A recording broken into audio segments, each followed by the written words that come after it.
Buenos días, hoy es el domingo 9 de febrero de 2025 y vamos a hablar un poco de Álvaro Uribe Vélez. Con dos noticias, la primera al diario El Tiempo, que se titula Presidente Petro se refiere al juicio del expresidente Álvaro Uribe e intercede en favor del magistrado Reyes. La segunda noticia, titulada La jueza en el caso Uribe ha demostrado una hostilidad preocupante sobre unas quejas del abogado del expresidente Álvaro Uribe, Jaime Granados. Esto es MG Noticias y empezamos. Presidente Petro se refiere al juicio del expresidente Álvaro Uribe e intercede en favor del magistrado Reyes. César Reyes, el juez que me encarceló, fue contratista de USAID al servicio del acuerdo de amnistía de Santos con los narcoterroristas de los FARC. Recuerden que ganamos el plebiscito con el voto por el no. Esta fue una de las frases que escribió el expresidente Álvaro Uribe en un trino dirigido al presidente de Estados Unidos Donald Trump y a Elon Musk. Por estas afirmaciones, el presidente Gustavo Petro salió en defensa del magistrado de la Corte Suprema de Justicia César Reyes. Toda mi solidaridad con el magistrado Reyes. Que no se repita la historia de los micrófonos en la sala plena y la persecución desde el DAS. Podemos disentir, pero respetamos. Los señalamientos de Uribe. El exmandatario en el trino critica la vinculación del magistrado César Reyes con el programa Asociados a USAID durante el gobierno de Juan Manuel Santos. El acuerdo con las FARC legalizó el narcotráfico y Colombia perdió el Plan Colombia.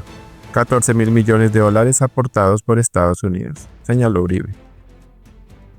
El expresidente se apoya en información compartida por Gustavo Rugeles, director del portal El Expediente, quien en 2019 reportó que Reyes y Pilar Rueda, esposa del senador Iván Cepeda, trabajaron como consultores de USAID en Colombia, colaborando estrechamente en iniciativas de acceso a la justicia en el marco del postconflicto.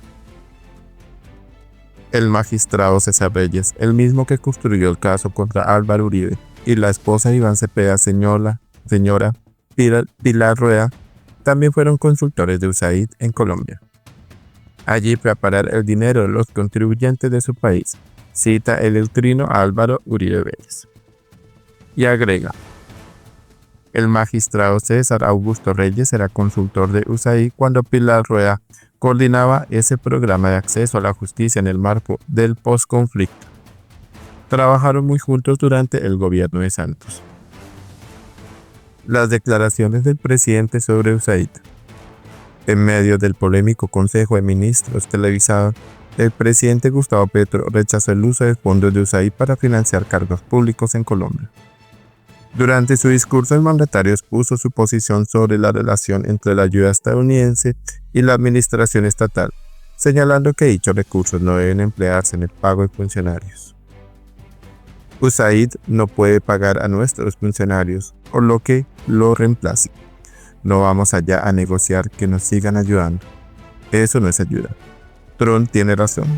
Llévese su plata porque nuestra aduana debe ser nacionalidad. Debe ser de nacionalidad, perdón. La declaración se produce en el contexto de una disputa en Estados Unidos, donde la administración de Donald Trump, a través del Departamento para la Eficiencia Gubernamental, DOGE, encabezada por Elon Musk, anunció cambios en el funcionamiento de USAID. Por favor, dejar sus comentarios en la barra de comentarios del canal de YouTube. Suscríbete a MG Noticias.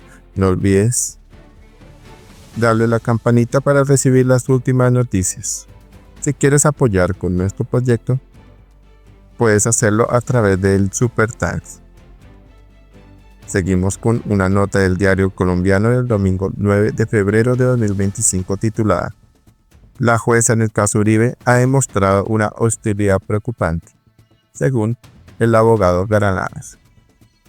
Jaime Granados, quien dirige la estrategia de defensa del expresidente Álvaro Uribe en el caso por presunto soborno y fraude procesal, detalla al colombiano en qué consistirá su defensa esta semana que viene, cuando continúe el juicio. sobre el caso del expresidente Álvaro Uribe por presunto soborno a testigos y fraude procesal. El país viene hablando desde 2018. Nunca antes había avanzado tanto un proceso judicial contra un ex inquilino de la Casa Nariño, pero al mismo tiempo por diversos factores. El reloj de la prescripción marca que en octubre de este año se vencen los términos. El colombiano conversó con Jaime Granados, abogado del expresidente Uribe, para conocer los argumentos que la defensa expondrá este lunes en la audiencia. ¿En qué parte del proceso se encuentra el expresidente Álvaro Uribe con el inicio de la primera parte del juicio? Contesta el abogado. Hay que explicar que el juicio, a pesar de nuestra protesta, se instaló el 6 de febrero con la manifestación, como lo obliga la ley, que se le debe preguntar al acusado si se declara inocente o culpable. El expresidente Álvaro Uribe Vélez de manera categórica rechazó los cargos porque es inocente. Cumplida esa formalidad, le corresponde a la Fiscalía exponer su teoría del caso, que lo hizo, a su particular manera de ver las cosas. Lo que seguirá es nuestra defensa el lunes 10 de febrero. El expresidente Uribe ha manifestado que quiere dar su teoría complementaria de caso en ejercicio de su defensa material. Eso formará parte de lo que la defensa plantee en su turno. ¿Qué fue lo que decidió el Tribunal Superior frente a lo que ustedes estaban pidiendo como pruebas? El tribunal tomó dos determinaciones fundamentales de fondo y además hizo una exhortación al final. ¿Cuál fue la primera de fondo? Refería a las exclusiones probatorias de las grabaciones acompañadas por la Procuraduría como ilegales y que por tanto debían ser excluidas apenas se detectase. La jueza había considerado que no excluía las grabaciones porque la Corte Suprema en su sala de instrucción las había validado y que ella no podría ir en contra de esa determinación, pero que además estaba de acuerdo en el análisis de fondo de esa determinación. Nosotros, al cuestionar esto en apelación, postulamos lo contrario, que en ese momento era en esta audiencia preparatoria. Para eso se estableció y que fijamos en detalle los motivos por los cuales eran ilegales. El tribunal, en su criterio, que acatamos pero no compartimos, determinó que por las mismas razones expresadas por la jueza en cuanto a que la Corte Suprema se había pronunciado ya habían sido validadas. Pero se separó el tribunal, y eso es muy importante, de la juez al establecer que sí era posible que se diera un debate, porque todavía no estaba cerrado este asunto ante el proceso de su primera instancia. Implica, por tanto, que siga abierto el debate. En segundo lugar, el tribunal determinó revocar la mayor parte de las pruebas que habían sido negadas por la jueza. Estamos hablando que en su momento cerca de unas 50 pruebas de carácter testimonial y documental, en su mayoría testimoniales, habían sido negadas por la señora jueza.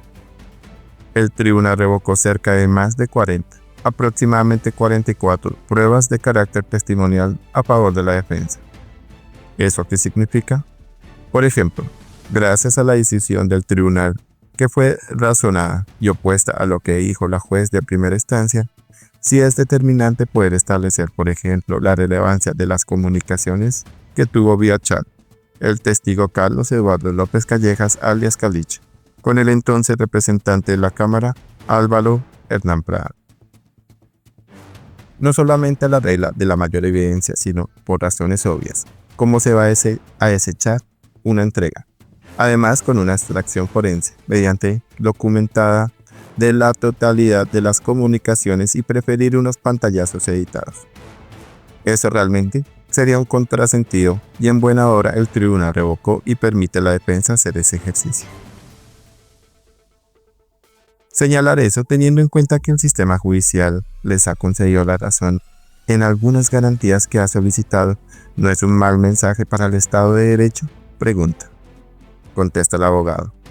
Pues yo creo que es una sensación mixta, porque de un lado, en la primera instancia hemos encontrado una constante oposición de la juez que preside el caso, de reconocer esas garantías básicas. Lo vimos desde la audiencia de acusación, lo vimos también en la preparatoria y lo estamos viendo ahora iniciando el juicio. y cada vez que hemos tenido que ir ante el tribunal, pues se ha podido de alguna manera corregir el desafuero, especialmente cuando incluso nos tocó recurrir al mecanismo seccional de una acción de tutela. Y también nos tocó recurrir a un recurso de queja y también nos tocó recurrir la apelación en esta negativa de pruebas. Y ahora pues estamos confrontados con estas últimas decisiones. Entonces el hecho de que el tribunal de alguna manera haya avalado las garantías del expresidente Álvaro Uribe Vélez, pues es una manifestación de la vigencia del Estado de Derecho. Pero el hecho que también la juez de primera instancia las haya negado, como se ha visto de manera sistemática, pues está poniendo en peligro la vigencia del Estado de Derecho en cuanto a la garantía de imparcialidad del juez. ¿Usted dice que el expresidente está siendo perseguido por la justicia? Pues está siendo perseguido políticamente. Es un caso clásico de lawfare, guerra jurídica. Recordemos cómo fue que se originó este proceso en el año 2018 en medio de la campaña al Congreso, donde el expresidente sacó como senador la más alta votación de la historia, en donde su partido del Centro Democrático obtuvo la presidencia de la República. En ese debate electoral tan difícil surge este proceso, a partir de febrero, y se extiende hasta cuando se le informa el 25 de julio de 2018. Recordemos que este proceso se inició en donde el mismo funcionario judicial que había conocido de la asociación inhibitoria a favor del senador Iván Cepeda es el que retiene la competencia de averiguación y para investigar al senador Álvaro Uribe Vélez y al congresista Prada, y luego le oculta esa información al senador Uribe, y él solo se viene a enterar 6 meses después, cuando lo llaman a interrogatorio el 25 de julio del año 2018. Pero lo más grave es que además es vigilarlo a través de unas escuchas telefónicas ilegales, porque está reconocido que dice que por error se le escucharon más de 20.000 conversaciones tenidas en el espacio de un mes en plena campaña. Desde la primera interceptación que fue escuchada aparte, claro que el interceptado es Uribe. Es una entrevista que le hacen a él, así lo informa quien la hizo la escucha a sus superiores. Así se le informa al magistrado auxiliar, que para la toma de medidas del caso, a los 4 días lo informó, y sin embargo estuvo cerca de 30 días siendo objeto de estas escuchas patentemente ilegales. Luego, es llevado a una medida de detención domiciliaria con una decisión tomada por una sala de instrucción, donde el magistrado que terminó siendo el ponente del caso pues tenía unos vínculos como contratista de la administración del expresidente Juan Manuel Santos, opositor a Uribe. Además, hemos tenido que confrontar al fiscal que presentó el escrito de acusación con todas las particularidades de ese escrito, la manera que acertó a la defensa modificándolo faltando unas horas para la audiencia respectiva, y quien había sido un directivo de la Fiscalía de Luis Eduardo Montalegre, ni más ni menos que una de las pretendidas alegadas víctimas de este proceso. ¿La jueza ha tomado decisiones políticas y no judiciales? No. Nosotros no podemos afirmar que ella haya tomado decisiones de carácter político.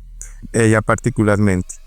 Estamos hablando del trasfondo de este caso y de la manera como ella ha mostrado una hostilidad.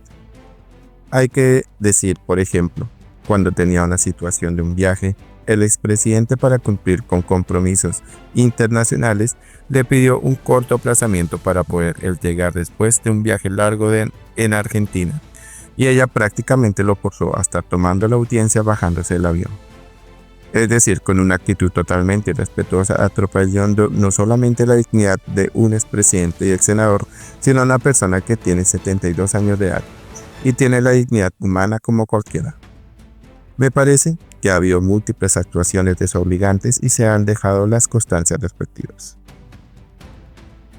Los términos de este caso vencen en octubre de 2025, es decir, en 9 meses, y hay un sector político del país que señala que ustedes están buscando dilatar el juicio para que los términos se venzan. ¿Quién responde? Responde el abogado. Nosotros no tenemos ninguna injerencia o responsabilidad porque se acerque el término prescriptivo el 8 de octubre de este año, por la sencilla razón que si el proceso hubiera continuado como lo determinó cuando se hizo traslado al sistema acusatorio, en la decisión tomada por la juez de control de garantías, quien no solamente dejó en libertad al ciudadano Uribe Vélez, sino que además consideró que no estaba imputado si eso se hubiera quedado. Los términos de prescripción se extendían hasta febrero del 2030. ¿Hay una posibilidad de que el expresidente Uribe sea condenado? ¿Qué sigue si esto pasa?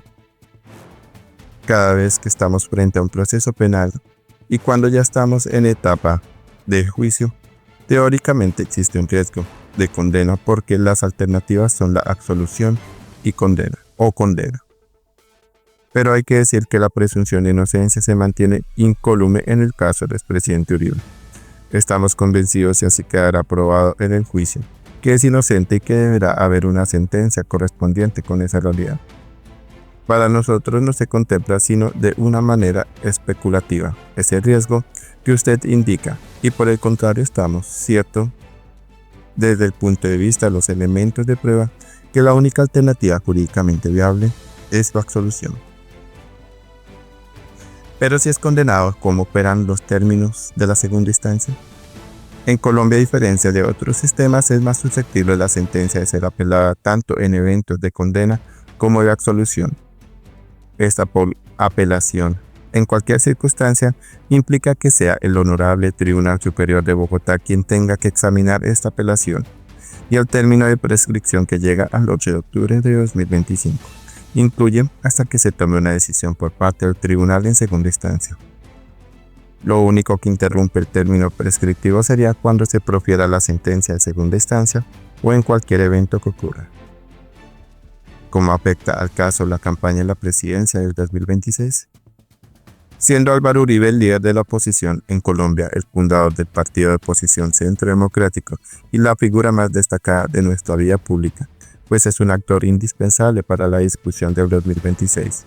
Así él no puede ser candidato. Sobre cálculos políticos no me corresponde como abogado defensor entrar en esa discusión. Finalmente, todo este caso surge por un error del expresidente de delegar al abogado Diego Cadena para estas labores. No, de modo alguno se puede calificar como un error el haber recurrido a un abogado para actividades investigativas que él no buscó. El abogado Cadena fue el que lo buscó a él, ofreció sus servicios. Él confió por la experiencia de Cadena de hacer esas tareas investigativas que no son propias de los abogados y no tenía cómo anticipar lo que después ocurrió. En ese sentido, mal podría hablarse que haya sido un error del expresidente visto desde una perspectiva como se conoce en derecho penal, ex ante, si se diera ex post, es decir, después de los hechos. Esa es una valoración que se lo dejo a los lectores porque como abogado defensor no me corresponde. ¿Qué opina de esta excelente entrevista al abogado del expresidente Álvaro Uribe Vélez, Jaime Granados? Por favor, también dejar sus comentarios. Suscríbete a mi canal y muchas gracias por seguirme. Comparte esto con amigos y familiares.